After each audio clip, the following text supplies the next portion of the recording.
Hey guys, Ryan Malone here from Achieve Wellness, and I have got a workout for you. I'm going to walk through the movements and go through the motions with you guys, and then kind of let it be up to you as far as how many rounds you want to complete of this training session. As we go through this, guys, I'll break down the 4 or 5 moves that we'll do, and then I would encourage you to try to complete 3, 4, maybe even up to 5 rounds of this session. So let's go ahead and get right into it, guys. We'll start. Our first exercise is going to be a split squat. So with the split squat, we're going to position our feet 1 foot forward and 1 foot back. Make sure your hips are square, shoulder blades back and down, good posture, tight core.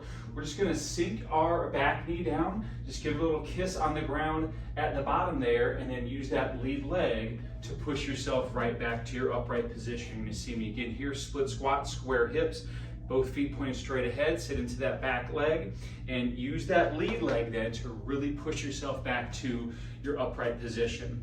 You can do that for 30 seconds or 15 reps per leg. 30 seconds or 15 reps per side there on a split squat. Our next exercise, we're gonna call it a T push-up. So we're gonna get down to the ground, and there's a couple ways that you can break down this T push-up. First way, just a standard position, right? Feet back behind you, arms extended, shoulders under hands. We'll drop in to our push-up. Once we come up out of the bottom, we're then going to rotate our hips, reach, and have our eyes follow our hand into what's called a T position. We'll then get back to square, drop back in, and then alternate sides into a T push-up. Another way that you can complete that is just going to be from a kneeling position. So we'll go down to the knees, we'll drop down into our push-up, and then we'll roll and open, stretching out our back and our hips, and then alternating sides, drop in, press, roll, and open up, stretching out your back and your hips there.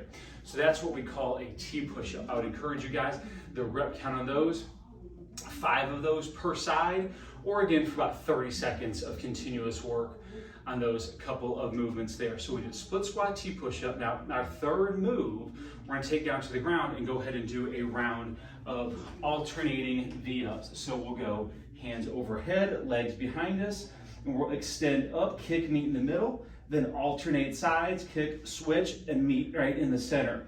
What you're trying to do each time is meet in the middle and have those shoulders really come up off the ground while you kick that leg. So we'll do our alternating V-ups there.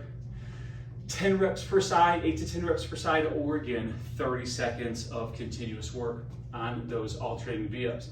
And then your third move, that final move of the session, or the fourth move, excuse me, of the session is going to go down to the ground in an all fours position, and we're going to do some bear crawl shoulder taps. So we'll take it down to an all fours here. So knees under our hips, shoulders over our hands. We're going to then bridge those knees up off the ground, and the way you do that is you really draw and contract your abs in. So lifting the knees, tighten up the abs, and then we're going to tap back and forth, staying as stable and sturdy as possible with our upper back and or lower back and hips.